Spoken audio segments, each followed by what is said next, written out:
Mr. Jeff Higgins. How are you today, George? I'm doing good. We are live. So right now? Just that happened by accident. I was gonna be able to have a little chat with you first, but hey, we're not gonna be talking about anything that we're ashamed of, so why not just let it out there? Absolutely. Let's roll. Absolutely. All right, let me adjust the settings here. All right. Well, let me just talk to my audience real quick. I have Jeff Higgins on tonight. We're going to be talking about a few things, and some of the notes that I took prior say that I probably should be talking about wealth creation for men, marriage, and the mission of excellence coming up in October, and also to talk about the fraternity of excellence and how men can join it. So I would like to welcome to the show Mr. Jeff Higgins. All of my favorite topics. I'm loving hitting those up. Wealth creation and fraternity of excellence are my two favorite things to talk about, and they're the two things that I think men need to hear about. So let's let it roll. Oh, that's great. That's great. Well, why don't you just tell the audience a little bit about yourself? I'm going to put all the links on the YouTube video for your YouTube channel, for the Fraternity of Excellence, and for the Mission of Excellence event coming up in October. But phenomenal. Tell us. So I'm a 43-year-old guy. I live in Sarasota, Florida. I moved down here in 2019. I lived in Massachusetts for a long time before that. And while I was there, I became a real estate investor, and I went full-time real estate investing from about 2005. Accumulated rental properties, and it went very well for me. So much so that I was able to move down to Florida, and I've done the same down here. So I have a portfolio in Mass, portfolio down here in Florida.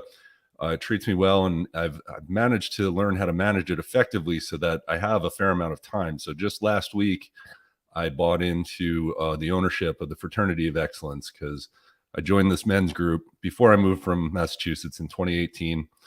And it changed my life significantly. Things were going pretty well financially, and they were going okay in some other areas, but I was missing some stuff, some internal stuff that I really needed to work on. Had a lot of anxiety, self-doubt and stuff, all that unnecessary stuff that we shouldn't be dealing with, that we should be rising above, but I didn't know how. And luckily I found what I needed by working inside of the fraternity and by doing all the work and then helping out for a while. Zach and Anthony, the other owners, recognized that I could bring something to the table there. And I am so excited to dedicate a lot of my time and energy into making that even better. It's already phenomenal, but we're going to make it a lot better. Oh, that's great. So when you say Zach and Anthony, you're talking about Zach Small and Anthony Migliorino. That's correct. Those are my two partners in the fraternity. Zach founded it a long time ago. Anthony joined him after being a member, just like I was. And he was contributing in a lot of ways, mostly in fatherhood advice and parenting advice. And I saw him influence some men substantially over the years through the work he does in there. And that's what it's all about. You come in and you take what you need, but then you start giving and you learn more and you grow more by giving and throwing the rope down and helping men grab it and climb up. And we all benefit. Yeah, you guys really are the three pillars of that organization. And I'm really happy to be part of it and contribute when and where I can, whenever I can. So definitely. Yeah, we were thrilled when you came on board, for sure, just because we were all aware of your skills and we wanted you involved in the conference, the Mission of Excellence, certainly to host an MC and make what we're doing even that much more legitimate. But then when I heard you were joining the group, I'm like, that's even better, because there's so much people can learn. And it's phenomenal having you on board. And then, of course, the other very important part is promotion. Not enough guys know what we're doing or how powerful it is. I remember when I first heard about it, I was like, wait, I'm going to join a men's group. How does this even work? It's online. And, I'm a face-to-face guy. I have a lot of friends. I play men's league hockey. I interact with them there. And an online group seemed a little weird. But, I did it, and we do a lot of face-to-face stuff. And over the years, I've learned, it's really important. My friends shouldn't just be who I'm in proximity with. They should be who I seek out and identify that these are the guys I want to roll with, because these are the guys that are going to help me grow. So it's an intentional decision.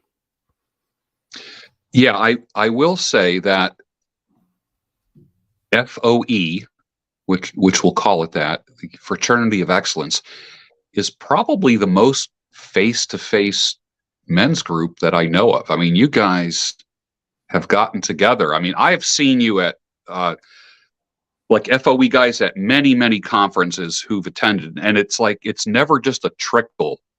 It's always like a whole gang of guys. Tell us about some of the things that you do with FOE, some of the face-to-face events and gatherings. Yeah, that's the best part. I mean, last week I took a trip up to Massachusetts to visit some of my rental properties and take a look at stuff. And I just make a post on the board, I am going to be in this city, who's around. And I'm always having dinner with this guy or that guy. But we have maybe 3 or 4 meetups a year that are like larger meetups. The last one, I think we had 31 guys come, and we all find a place to stay where we can group lodge and all share meals together and then go on activities together as far as like team building type stuff.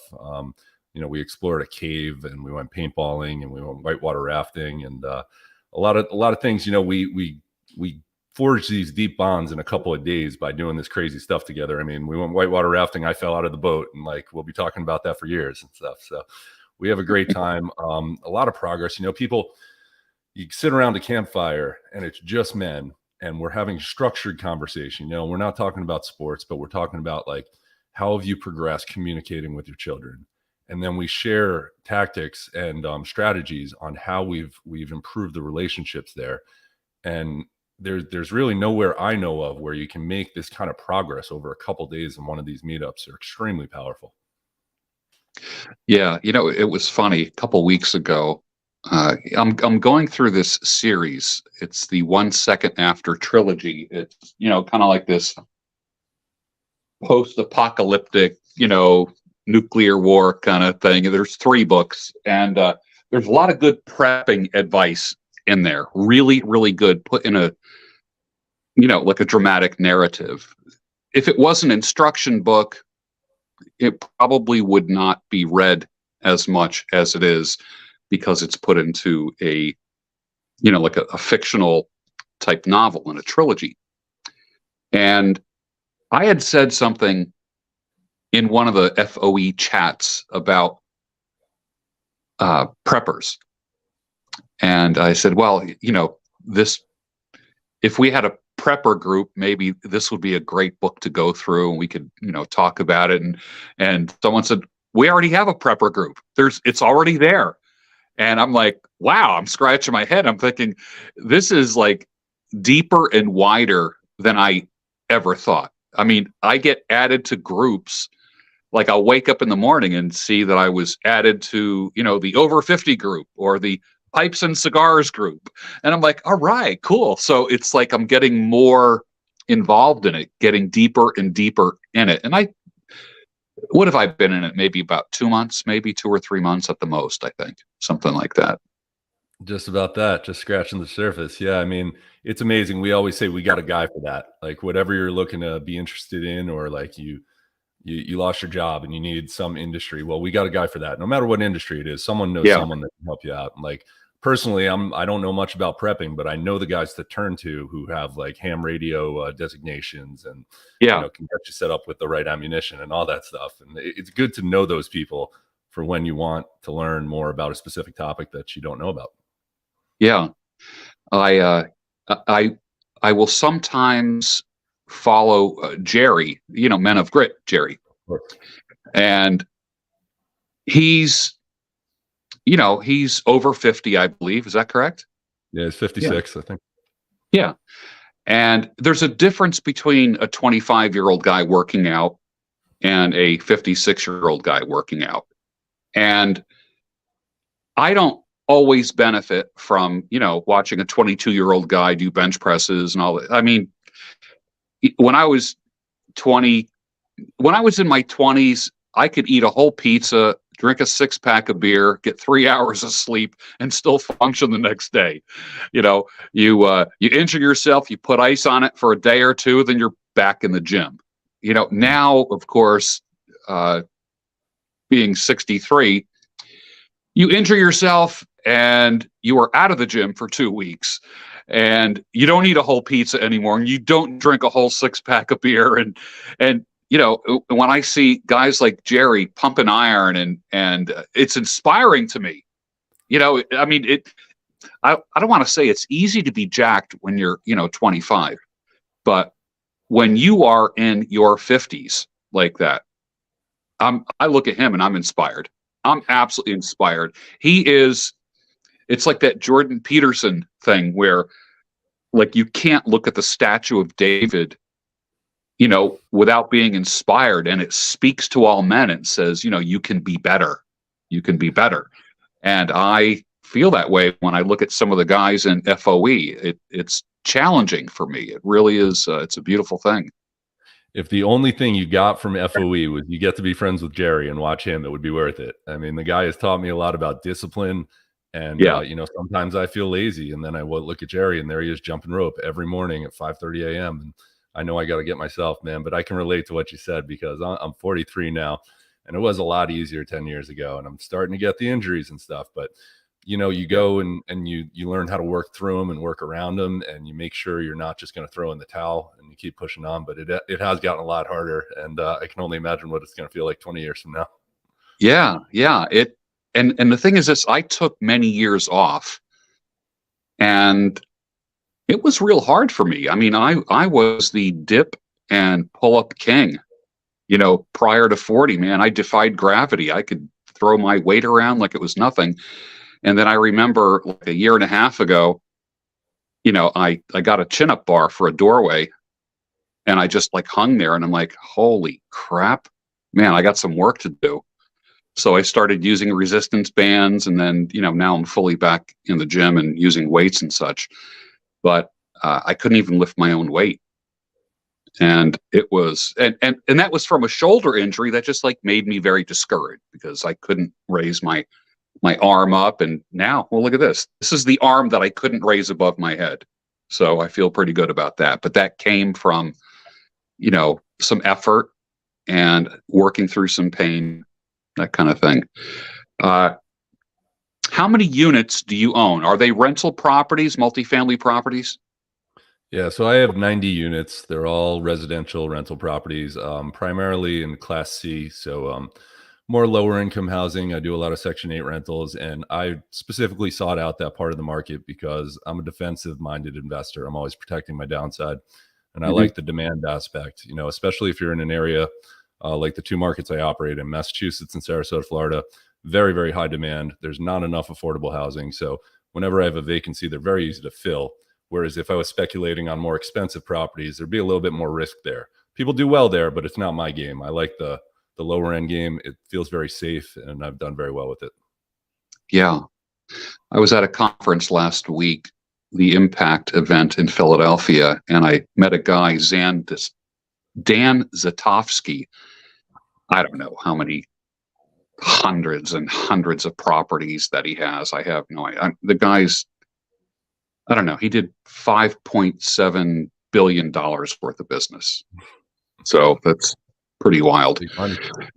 And, and he lives local to me. And, it's like what I used to tell Zach all the time many years ago. We're talking like 2017.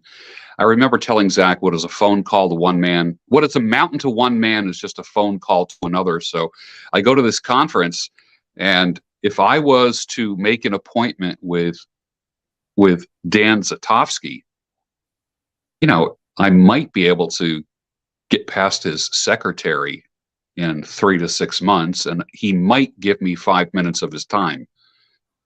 So it's pretty interesting how going to a conference now, I can just call him on the phone and say, Dan, what's up?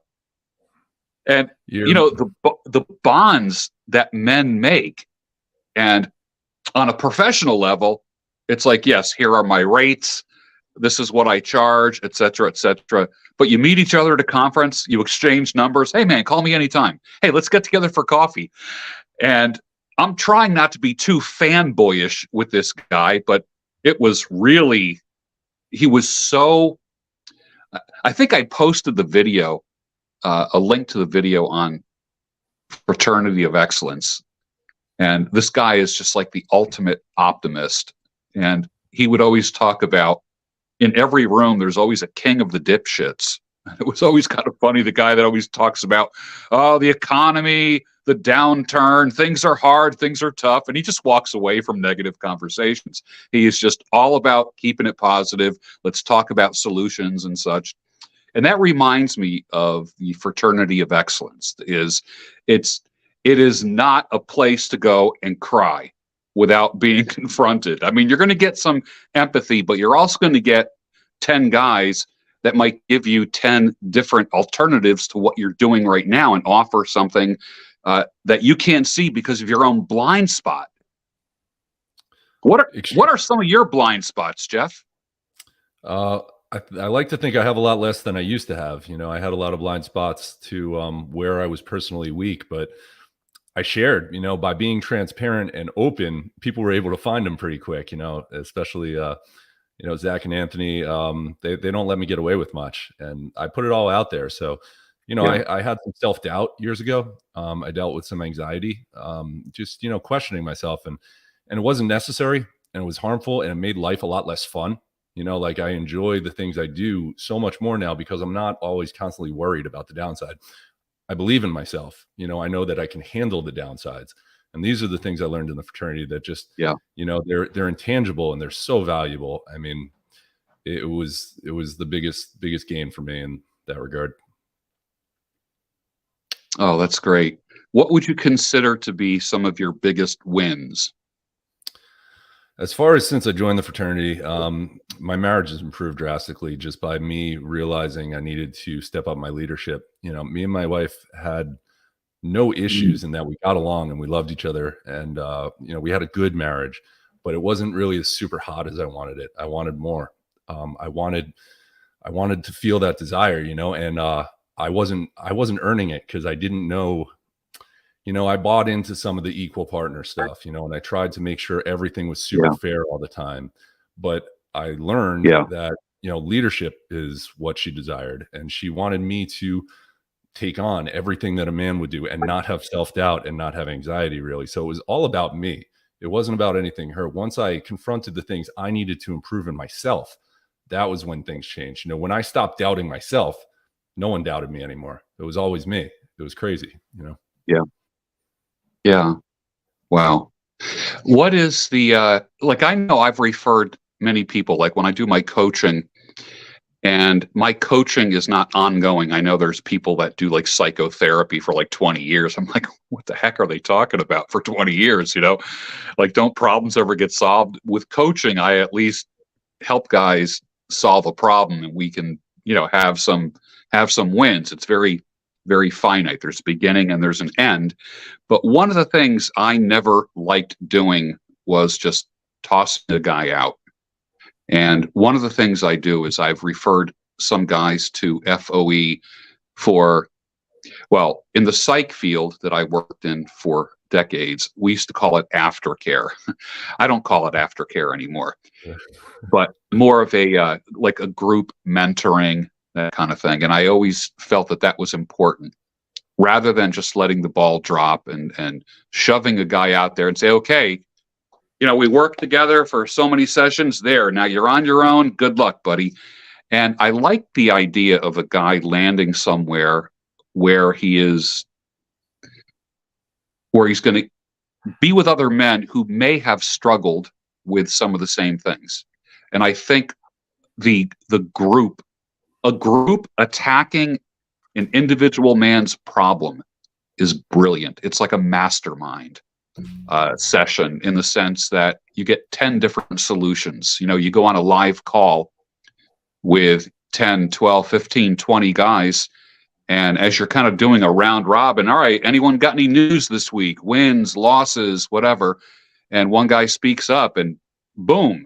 At that point, he needs to just zip it and listen, you know, to the 10, 12, 15, 20 guys that might have a solution for him or contribute to a solution.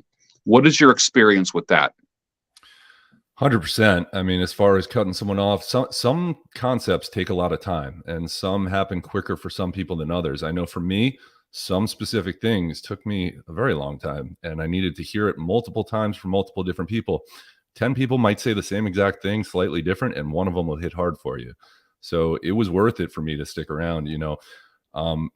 The one thing when people come in and they hear it, if they're overly defensive about what they're hearing, that's a really good little sign for them that they have some work to do whenever they're real defensive, because the information people are giving to each other, sometimes it's very direct and it's unusual to hear outside of the group. I mean, we will tell you exactly what the issue is, and it might not be so nice to hear it, but it's coming from a place because we want each other to win. Inside the group, that's something really special, is like we want to see other people really rise. And even if they rise above us, we're going to be cheering them on. So when I see people being overly defensive, that reminds me they have a lot of work to do. And maybe it takes some more time. Some people it might take a couple months. Some people it might take years. But the thing is, you'll be different in a year. Like, I'm different than I was a couple of years ago. And now I need a new voice to help me keep growing, because I'm not done. If I'm in the same place I am today, I'm very happy where I'm at today. But in 2 years, if I'm in the same place, I'm not so happy, because there's still a lot of growth to happen. And I need people to challenge me. I need a group of men to hold me accountable and to show me there's more to go, and to call me on my BS when I slip into it. Yeah. Yeah. Very interesting. Yeah. Call you on your BS. Elaborate on that for a second. Yeah, you might describe a situation from your life, and you might think like you're doing this and you're rationalizing why you're doing it the right way, but someone sees it from another perspective and they'd be like, you're missing this, or you're overlooking this, or you're fixed on your ways that aren't working and you're not considering the other side. We had a conversation last night where we were discussing a decision, and it was a decision where someone made a bad decision and they were in the middle of it. And should they see it through to the end just to not be a quitter, or should they pivot, realize they made a bad decision, and decide to cut off the bad decision right there? And there is no right or wrong answer. It's very situation specific. In an investment, you try to cut your losses. As soon as you're wrong, get out. Don't see it through to the end. But if it's something that you've put in the work and you can just finish, sometimes that's the right decision too. So no one's perfect and no one knows exactly it. But when you table it and you hear other perspectives, you can consider the perspectives and get to the right answer much better. Yeah. Boy, I'm all over the place right now. How did you buy your first rental property? Yeah, I mean, way back. So I hated school. I absolutely was a terrible student. It took me a very long time to get out of school, failed all sorts of classes. I got a job out of college and I was miserable. I was commuting and getting up early and answering to a boss.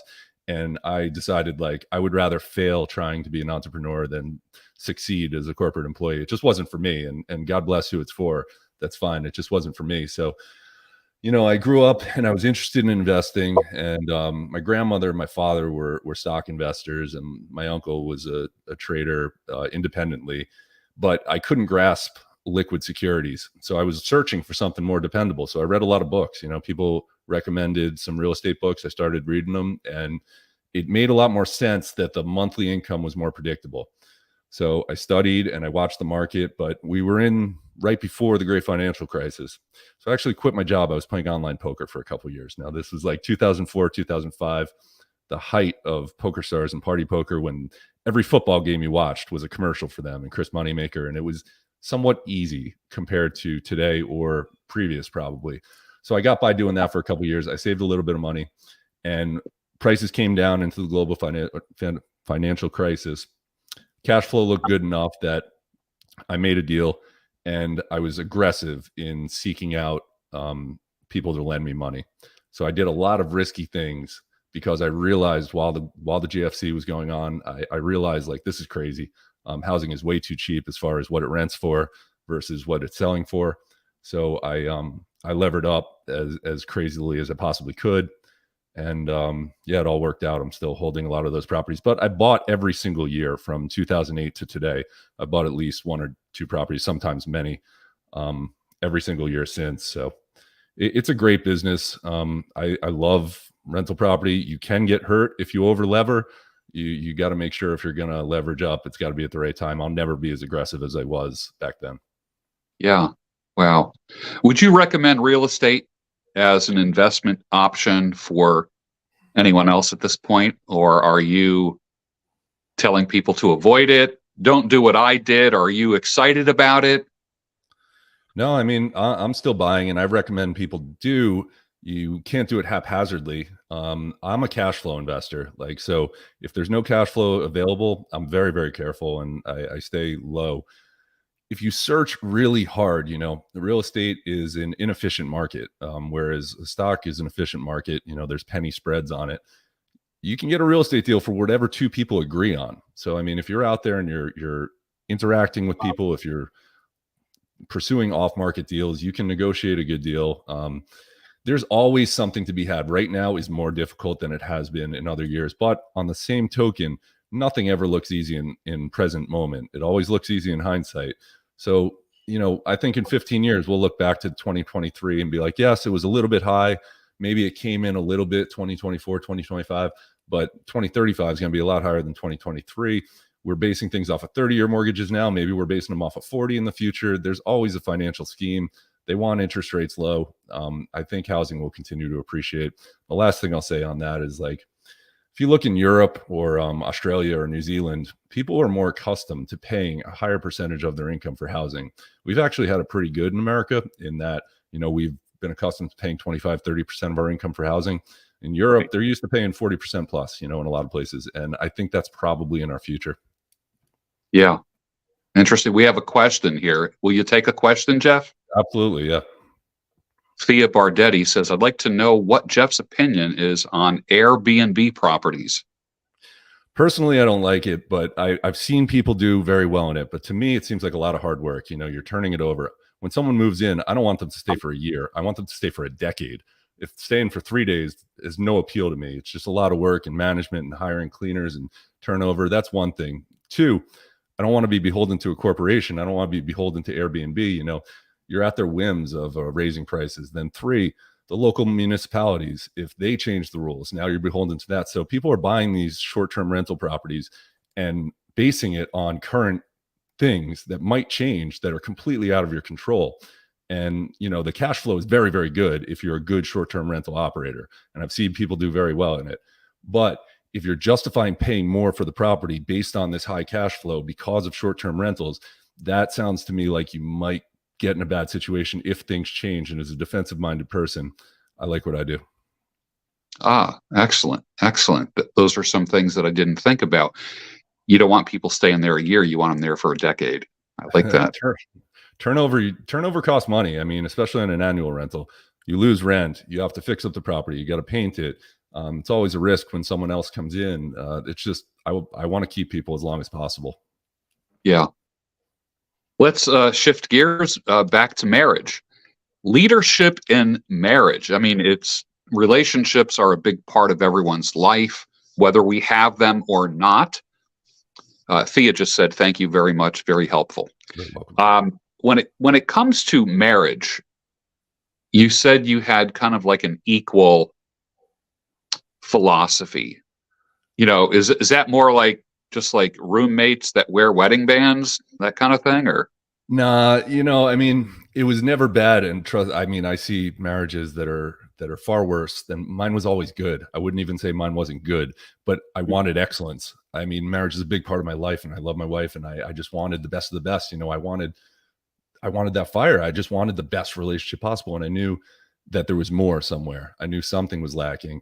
And today, it's better than I ever could have imagined. So the fact that I was able to take it from good to incredible shows that there are some things that can be repeatable. Like I read a lot of books on that too, and I haven't used all of it. You don't apply everything; you apply what applies to you. But my wife wanted me to step up and lead, but she can't say those words, and you can't listen to the words. It's something I had to realize, when I say equal partners, I just mean like I kind of fell for some of the societal, messaging about, equality and not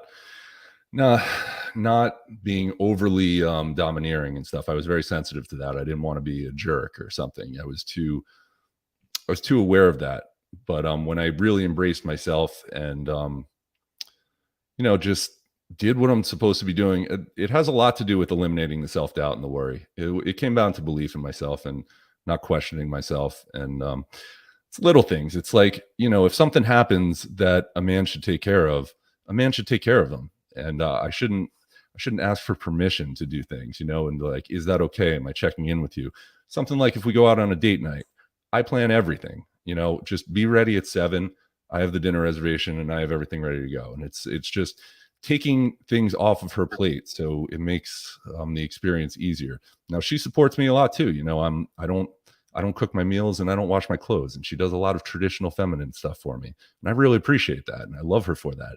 And then I do the male stuff and, I make the money and I go out and I protect the family and I be my best. And, I go coach youth sports in the community and try to set a good example for people. And I'm a good dad. And she respects me for fulfilling the male roles. And it's much better and more natural. And I'm glad I got here. Oh, that's awesome. That's awesome. What role does the Fraternity of Excellence play in your life? Like, let's just say I don't know, on a scale of 1 to 10, where would you say your marriage was and where is it now? Probably a 7.5 and now it's a 10, easy. And what role the fraternity's played in my life? I mean, it's huge, but I've put a lot into it. Like, I participate as much as anyone and I have for years. And that's why I get so much out of it. It's there. It's such a tool if you use it right. And basically using it right is just being open. Anthony always encourages you to speak authentically and to share your truth and speak your truth, and you're hiding something, like, let it all out. And it's hard to do. You have to really say, what am I hiding? Even you're not even aware of what you're holding back. But then when you stop holding back and what, this is who I am, no apologies, here I am. It opens up so many doors and you move past it. And Zach's book, 31 Days to Masculinity, you go through all of the days through it. And one of the days he has you roar. And when's the last time a man is like, roar, and just unleashes it? And it sounds silly, but you connect with your inner self and you grow and you learn stuff and you progress. Yeah, I got the book. I got it, I think, on the very year that I met Zach. I forget when, maybe 2017, I believe it was 2018, somewhere in there. Yeah. I've seen a lot of men go through it and it's crazy. It's crazy. If Yeah. you do it and you commit to it, you learn stuff about yourself and you emerge stronger. Yeah. So the Fraternity of Excellence has an event coming up. And this is different than the, hey guys, I'm going to be in Chicago. Is anyone there? And 6 guys show up at a steakhouse. This is different than that. This is an actual FOE event that could end up being an annual event. Fingers crossed. Tell us about it. So we're doing the Mission of Excellence in October in Charlotte. And it was a decision, like, I'm looking for ways to spread the word because this has helped me become happier than I've ever been more fulfilled. I know I'm a better influence on my children. I know I'm a better influence of the community. So if FOE has allowed me to feel that way and be that way, the only thing I can do is share that. And how do we get the word out there? Now, like you, I really enjoy going to live seminars. People understand going to live seminars. You pay some money and you hear some people speak and you learn something over a weekend. Joining a group that meets online and has Zooms, that's a little bit more foreign. So we want to get out. We want to meet the people, shake your hand, look you in the eye. We're going to have speeches. It's going to be structured and there's going to be a lot of learning and there's going to be meeting in person. So we're going to have 8 or 9 speakers. We haven't finalized the speaker list, but we have some strong speakers lined up, including Jerry. He'll be talking about his new book. And it's going to be a great event. Like, I am so confident that whoever does show up is going to walk away and be like, wow, I am so glad I'm in that room. That might be the thing that really changed for me, that might push me to the next level. So Mission of Excellence, October 14th in Charlotte. You can go to missionofexcellence.com. And that's a Saturday. So guys will fly in on Friday, spend the night, Friday night at the hotel, be up, have breakfast, and start the conference day. And then in the evening, there's going to be some networking and cigars and clinking of wine glasses or that kind of thing, I would imagine. And then spend the night, and then guys will fly out or drive to their respective homes on Sunday. So it's pretty much a whole weekend kind of thing. Tell me about some of the speakers. So I will be speaking, and Anthony Migliorino will be speaking on fatherhood, which he has a lot of experience connecting with guys and helping them understand how to communicate with their children a lot better. Zach has been Zach Small has taught me a lot about how to be more confident, how to eliminate the self-doubt, how to get rid of the anxiety. And he's been very influential in my life. And I'm really hoping guys are in the room to hear his message and do likewise. Jerry, you've mentioned, is an inspiration. He's written the book Men of Grit that just came out. He's a huge FOE success story. He'll be great to hear. We have Brandon Murata, who's a filmmaker, and he has some good things to say. Steve Maeda is a men's coach. These are not FOE guys. These are guys we brought in from outside of FOE to round out the speaker lineup. And we have a couple more yet to be announced. Oh, that's awesome. And of course, we have a great coach. Yeah. My attitude is know the room before you go in the room. And that's why I asked you to kind of tell the audience who is going to be in that room that day. And it's going to be in Charlotte. How far from the airport? Any idea? Yeah, right there. It's like 5 minutes. Yep. We tried to make it real convenient. I want it to be accessible, easy to get to. You get to the hotel and you're there to learn and experience it. And we're going to be accessible. Like, I want to meet every single person that's there. I want to have a conversation with them. I want to shake hands. I want to get to know you, tell me what you're working on, and we can start a friendship. Yeah. Yeah. And what is the cost for the Mission of Excellence event? The tickets are $399, but there's a code going across the bottom of the screen, Bruno 2023. That'll get you $50 off, so $349. Great.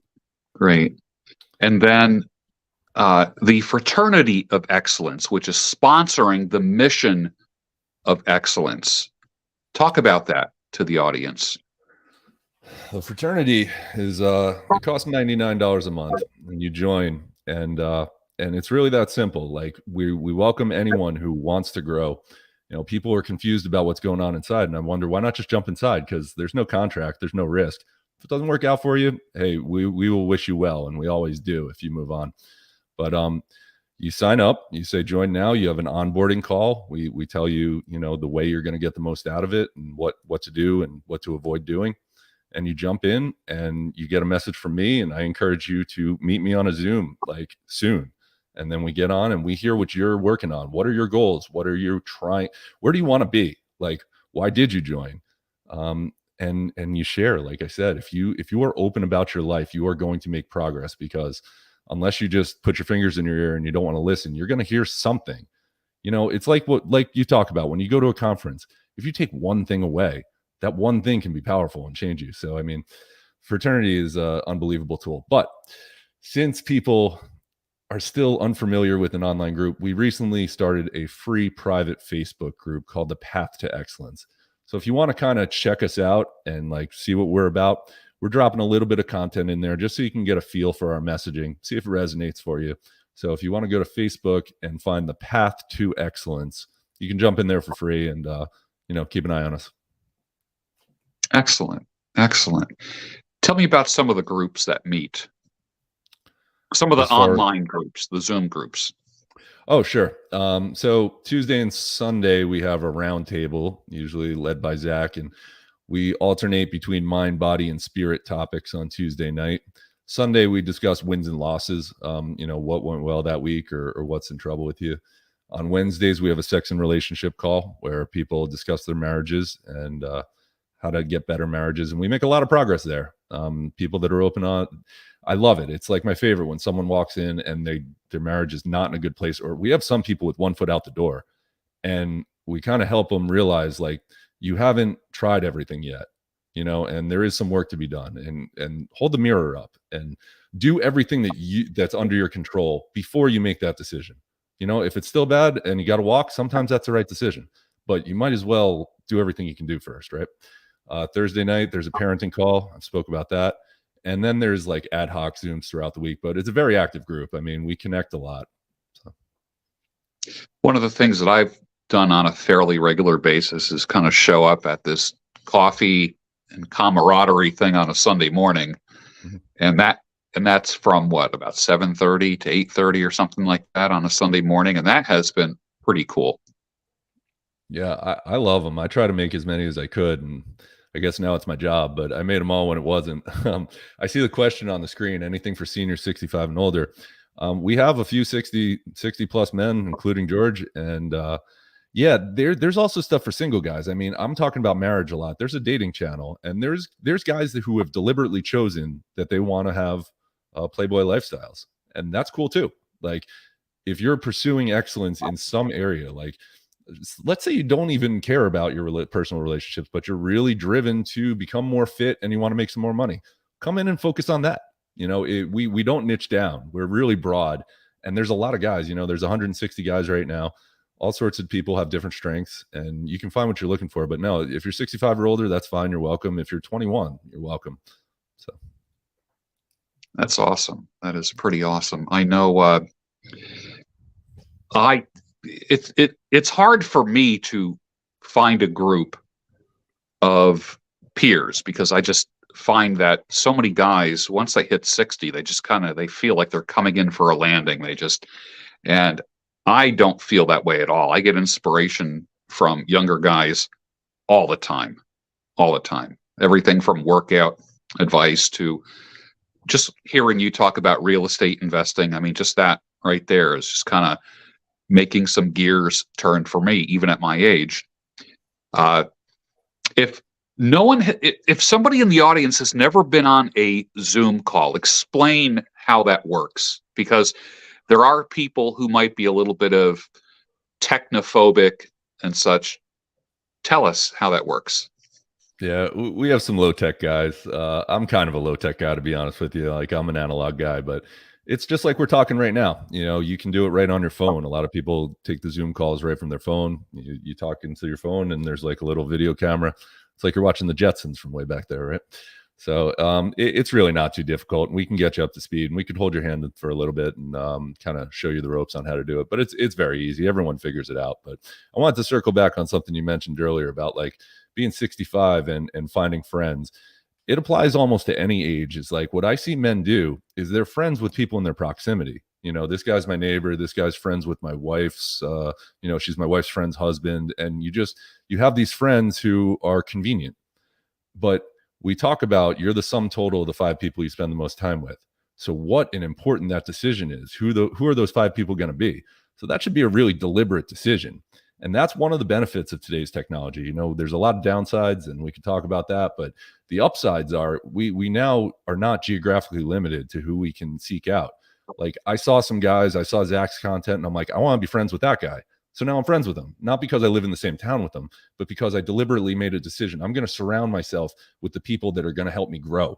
That's what you need to do, is surround yourself with the people who are going to make you get to where you want to go. And it's a deliberate decision. It doesn't happen by accident. You need to make the decision. I like that. I like that a lot. And I think the web does kind of make our world a little bit smaller, in the sense that it can be overwhelming at first, but when you start making personal connections, it just makes it smaller. And the virtualization of everything in life, like online bill paying, working from home, telecommuting, in the past, like 3 years was a real cluster of trouble. Trying not to curse. And, so it's kind of nice to get together with people who think the same, who will challenge you.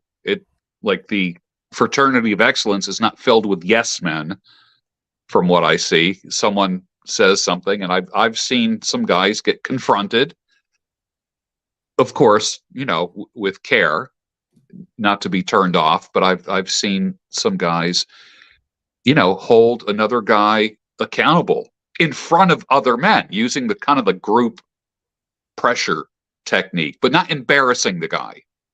So that was kind of a cool thing. It's respectfully, it's eye to eye, but we talk to each other as men. And yeah. beating around the bush and tiptoeing around subjects, that's not where you get, I have a lot of friends from way back then, and I like them, but they're never going to tell me if I gain 15 pounds that I'm losing my edge. But my FOE guys will. They'll be like, "What the hell are you doing?" Like, and that's Yeah. what I want. I want to be told, stay on the track, because this is the life I want. If I didn't care, then I don't need FOE. But if I care about improving, I absolutely do. And as far as thinking the same, it's funny. Like, some people are like, "Oh, is it an echo chamber? Is it all right wing?" Or it's not that. It's interesting. People do have different opinions, and we come from different places. The only thing that is an echo chamber is personal responsibility. Like, wherever we're at in our life, it's our fault. It's under our control. It's a beautiful thing because we can change it. But you have to know that you're responsible for your circumstances. So you're responsible to change them. Yeah, it's that whole Jocko Willink extreme ownership thing. Absolutely. Yeah. Give me a case study. Don't reveal a guy's name, but tell me about a situation. Like, people don't join organizations just because everything is so perfect in their life. They want to solve problems.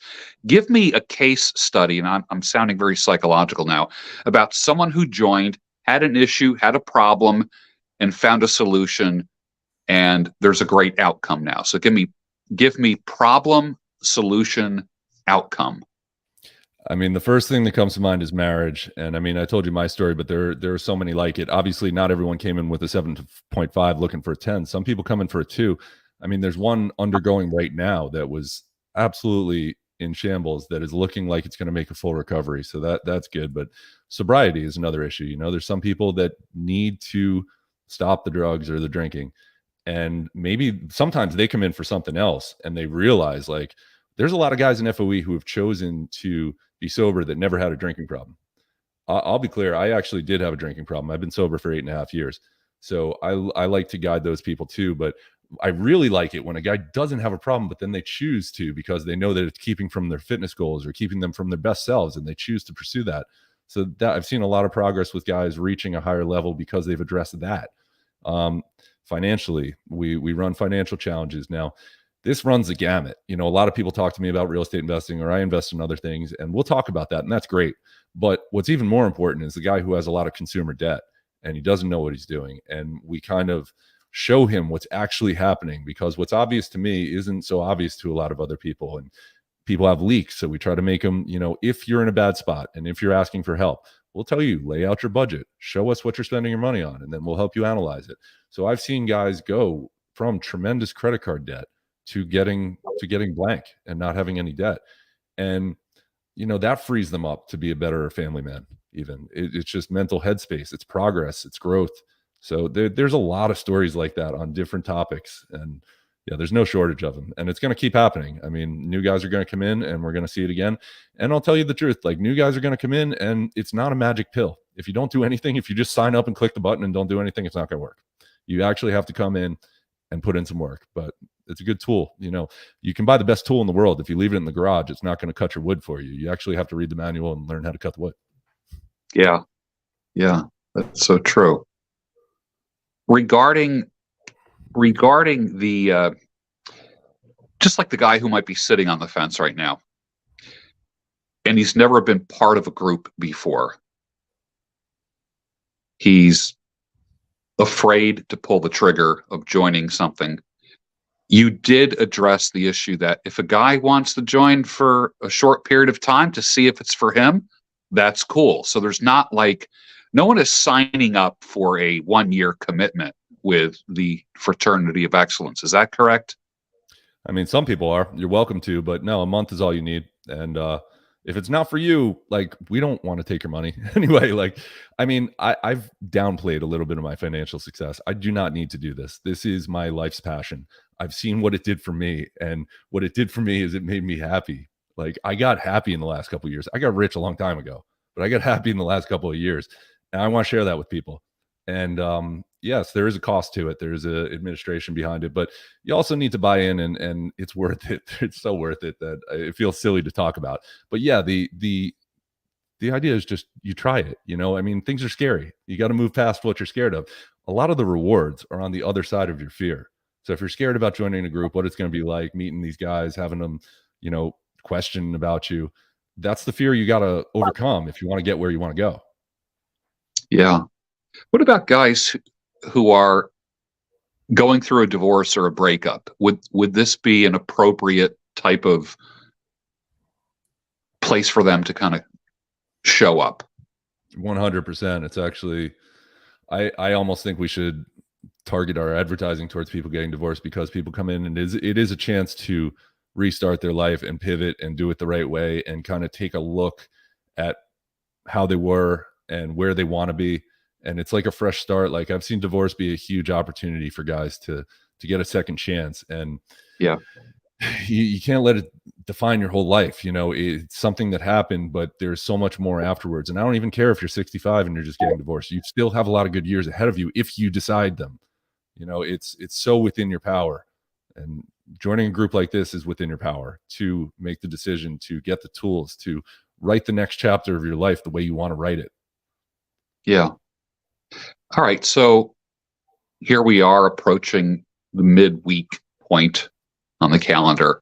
What's happening for the rest of the week at Fraternity of Excellence?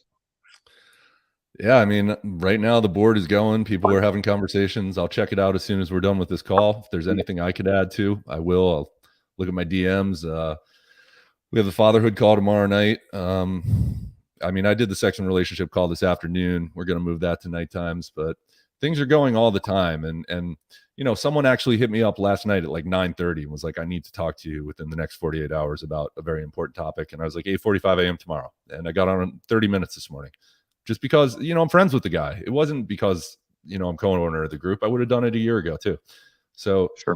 It's something I'm happy to be committed to. It helps my life. Like, having that call was for him at his request, but it benefited me. And it made me feel good about my day, So. Yeah, that's awesome. That's awesome. So what is the process? Someone goes to Fraternity of Excellence, they join, they pay. What happens at that point? So you go to fraternityofexcellence.com, you hit join now, you pay the money. You will be contacted by Colton, who's the moderator, and he's going to schedule a one-on-one call with you. And you're just going to have a discussion. He's going to explain, what to look for, how to use the board, and ask you some questions. What are you looking to accomplish? So we can kind of have an idea on the right direction to point you in.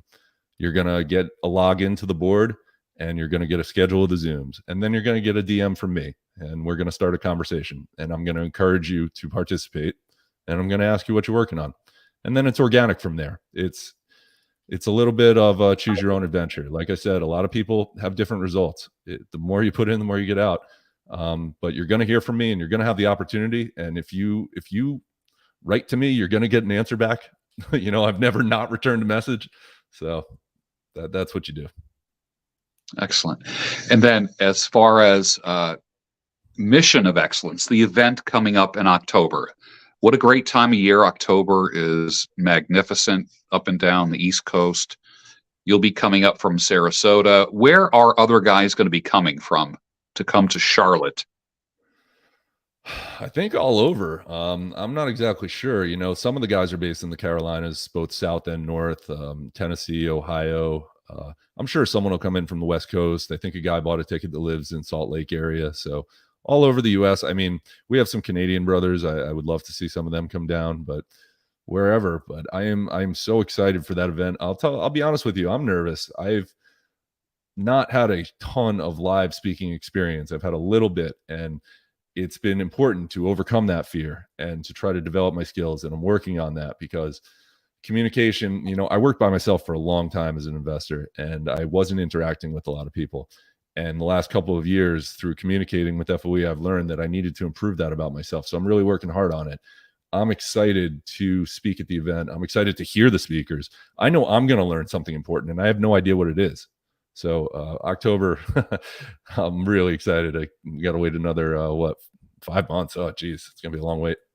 Yeah, that's crazy. Let me just tell the audience, if you have any questions, put them in the chat, and we're open for some Q&A as well. Yeah. All right. That. So who is the youngest? What is the youngest age of guy that you have in I FOE? think I got a 23 or 24 is probably, I mean, there might be someone that's not very active that I'm not thinking of, but I know a guy who regularly communicates that's 23 or 24. And I had a call a couple days ago with a guy that's 26. He's renting out his primary residence. He asked me a bunch of real estate questions, and I love working with the young guys. There's so much opportunity in front of them. I can only imagine if I had this when I was a young man, because I made plenty of mistakes, and some of them could have been avoided. So I can share you my mistakes and where I went wrong, and maybe if you're smart enough to learn from mine, you won't have to make the same exact ones. Yeah, and there are divorce guys there. This isn't like the happy marriage club, is it? I mean, nothing wrong with that. I advocate for happy marriages. I can't teach anything about it. I didn't have a long happy marriage, so I can't join that club. But for the guys who are like me, talk to my audience. Many of them are like me in my situation, who have, children, are divorced, had a kind of a sour relationship or a sour marriage experience. How would FOE fit for them? So a very long time ago, I got divorced. This is my second marriage. I've been married for over 10 years now, but I am, I did go through that a long time ago. But we actually have a specific channel called Navigating Divorce. And we have a lot of people who have gotten divorced and decided not to remarry. And we have men who have gotten divorced and have remarried. And we have men who are currently going through divorce, I think several. So lots of topics, or lots of like pertinent emerging things, legal strategies, emotional strategies, how to get through it, just, how to navigate the situation with the ex-wife, which of course can run the gamut from cooperative to very uncooperative. People make videos like talking about their circumstances or possibly advising on other people. So there's a lot of support for divorce in the fraternity. And yeah, I've been through it too. So. Okay, that's great. What are you looking forward to with Mission of Excellence? Being that this is kind of a kickoff event. I mean, it's the first actual official gathering conference for FOE. What are your hopes for this conference? My hopes is someone hears the message that had no idea it existed. Someone who's lost and they need exactly this. And that's a lot of guys out there. But if we can put, 50 of those guys in the room, and if one of them joined FOE, I would be happy. But I think we'll end up getting a bunch of people from FOE. And that's my main goal. My main goal for even thinking about the Mission of Excellence was so that people could join FOE. And this was before I was a co-owner. This was just me wanting Zach and Anthony's business to do better. And now that I am, obviously, well, no, I can't even say more so. It's the same amount. I want guys don't know this is available. They don't know it exists. I think in the future, it'll be a lot more common. People will know to join groups where people do share your values, that are working to grow, that are coming from a masculine angle, who are not, obsessed with the news or succumbing to societal narratives and stuff, who think independently and reject, what they're telling you and make your own decisions. People need it. They need it really bad. And I know that because I didn't have it, and then I had it, and I'm like, wow, this is so valuable. So my goal for the Mission of Excellence is to find that guy that needs the help, get him the help, and look at him afterwards and be like, yeah, now you're ready to influence your community. Now you're ready to throw the next rope to the next guy. And that's how you change the world, right? You help one guy realize that he needs to step up and be a better man and be a more masculine man and be a leader. And then he influences his family, and then his children influences their friends. And then you get some of the right things going. Now you have a YouTube channel. I subscribe to it. Tell us about it.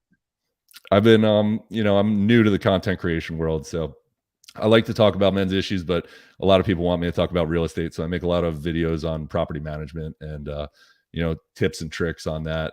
I've been doing it a long time. So I actually manage all of my properties, which is unusual for an investor once you gain a number of units. But I've created some systems to do it pretty effectively, time efficiently.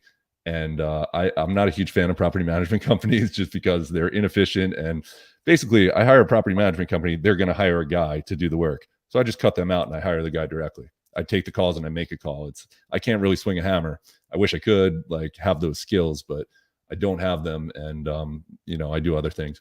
But yeah, so I make videos about property management, and I do the little of that on my Instagram. I'm finding my way online. It's a new thing. That's pretty awesome. I enjoy your channel. I mean, every time a video pops up, I watch it. So it's something that I can look forward to. Every time something comes up, I get a notification. So what are your hopes for your YouTube channel?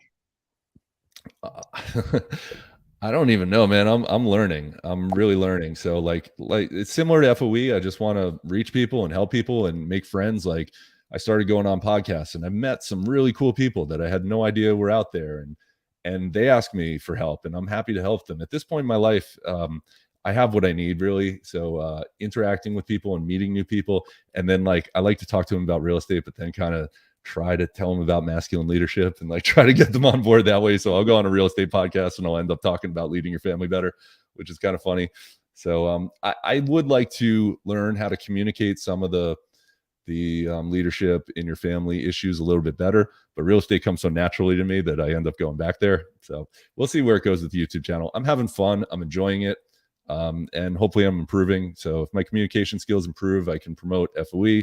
And that's what makes me really happy, is if I can get the word of FOE out. That's really my life's mission right now. That's great. I got to ask you a question, and that is this. I think, like you said, you made a comment. You said, I was rich, but I wasn't happy. Can you elaborate on that? Sure. I mean, I was hyper-focused on financial independence because, like I said, I hated school. I hate being told what to do.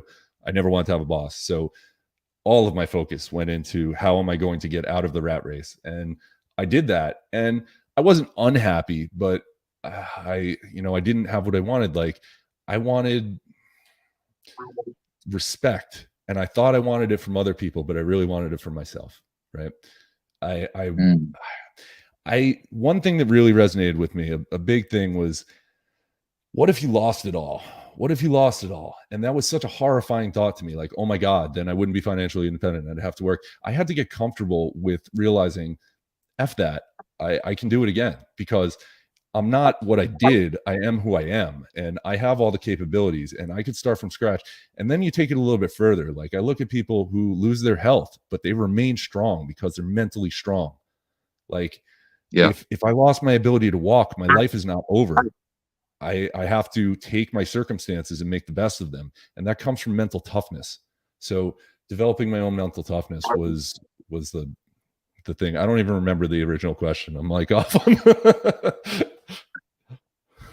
I said you were rich but not happy. Yeah. Oh, right. So yeah, just becoming more mentally tough allowed me to be happy because I stopped worrying. Like, so what if I lost it all? So what if I blew it?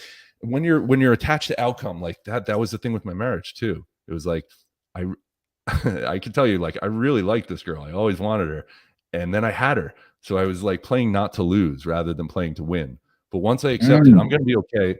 I'm going to be okay whether I lose her or not, like, because I am who I am. Like, I'm the man. I needed to realize I was the man. I doubted I was the man.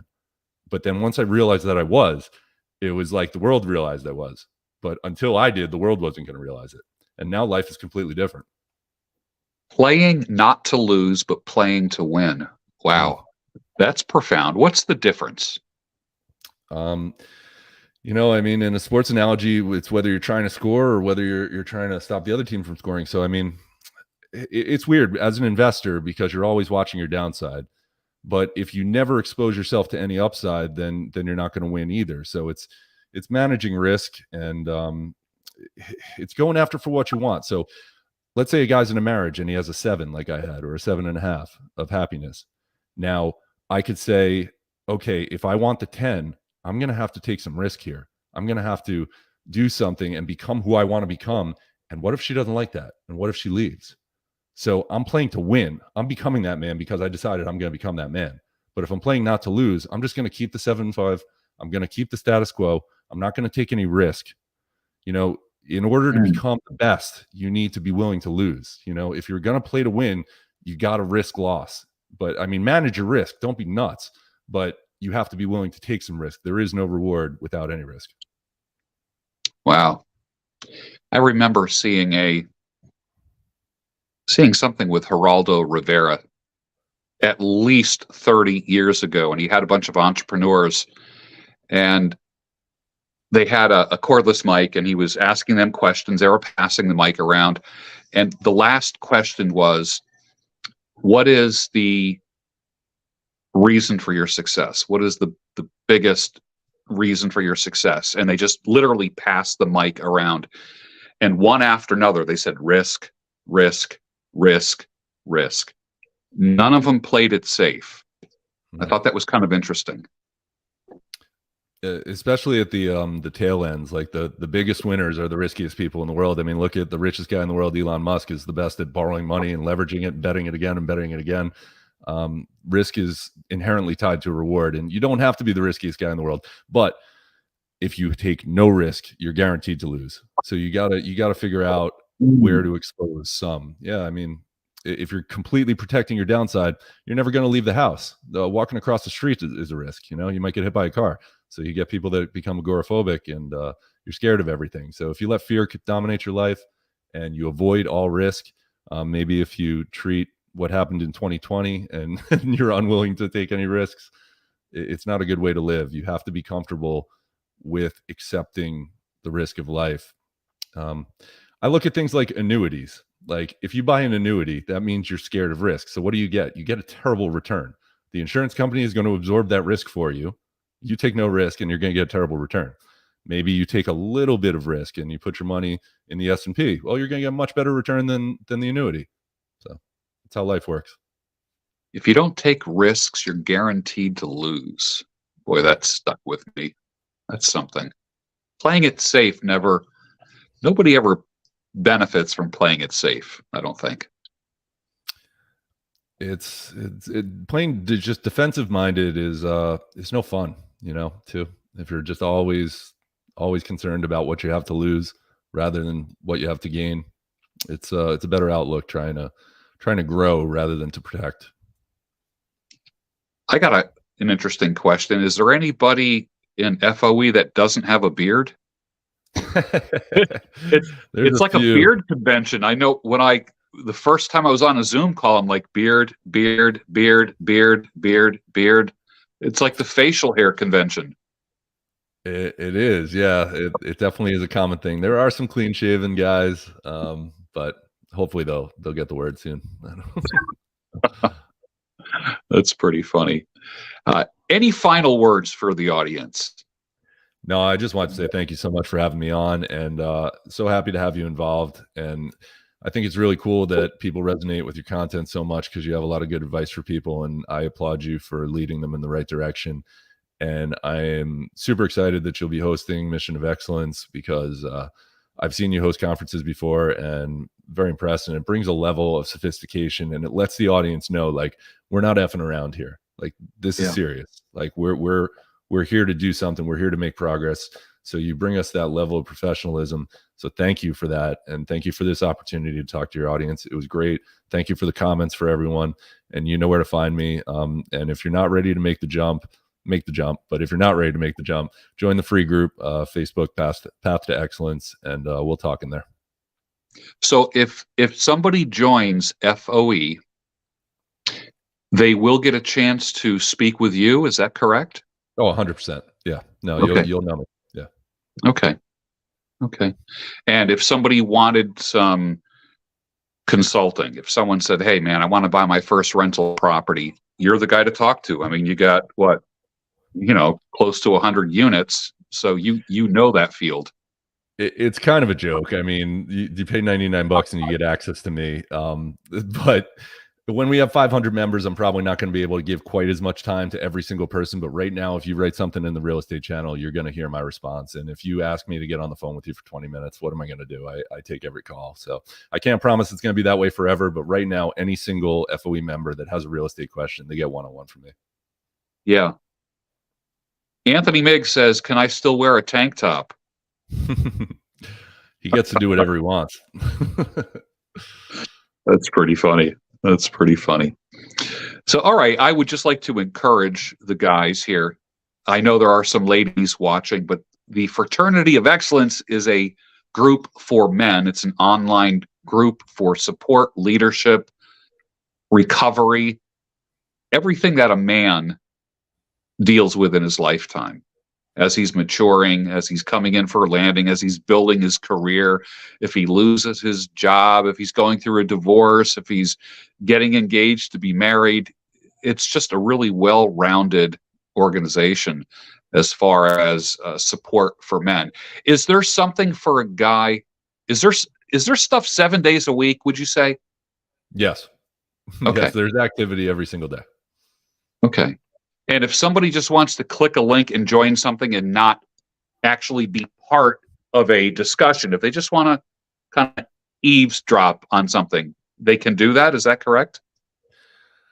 Technically, you probably could, but I'm not going to encourage that just because I really want you to get the result. You know what? You probably would benefit from just reading something. I don't know. You know what? Reach out to me and we can talk about that. If you think you would really benefit from joining and not participating, we can talk about it. I'm open to it if it makes sense, but it's not something we're really looking to promote. Gotcha. And to the audience, I'm there as well. So I don't know really what my role there is. I'm just kind of like on the sidelines, and I'm there for any support, or if anyone needs to reach out to me, that's kind of like what I do. It's just very similar to what I do with my audience now. I also do this with FOE as well, and I'm really happy to be part of it. So, well, Jeff, thanks for your time. I really appreciate this, and I know the audience really appreciates that. And Zach is mentioning right now in the chat, Slack is the primary platform. Zoom is for video and frequent local meetups, no charge, just local get-togethers, and then travel connections. Okay, that's cool. I didn't even know what Slack was. What I am like medium, technological. I'm somewhere between analog and digital. So yeah, it's easy to use. Yeah, the learning curve was pretty quick. So it didn't take me long to get up and running, definitely. So, well, Jeff, thank you so much for spending time with us. And, my audience can reach out to you, especially on your channel.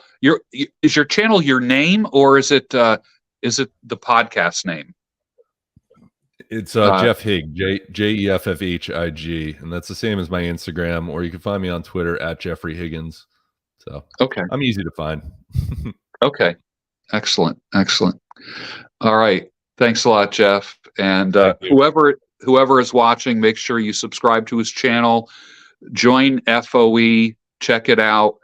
Mission of Excellence coming up in Charlotte, North Carolina, October 14th, Saturday, October 14th, and that's in Charlotte. So it could be a good road trip or a flight for a weekend, and it's going to be at a nice hotel. Is that correct? We're not. Yep. It's not bunk beds in the middle of the woods somewhere. It's a Hilton Garden Inn. It's pretty nice. Oh, nice. Excellent. All right. Thea Bardetti says, that was great. Appreciate your time. Peg Bell says, thank you, George and Jeff. Excellent. Those are the ladies of this channel, and they always appreciate all my guests as well. So, all right. Thank you, Jeff. We'll catch up again sometime, and if I can be of service, please reach out to me anytime. Likewise. Thank you, George. All right. Take care.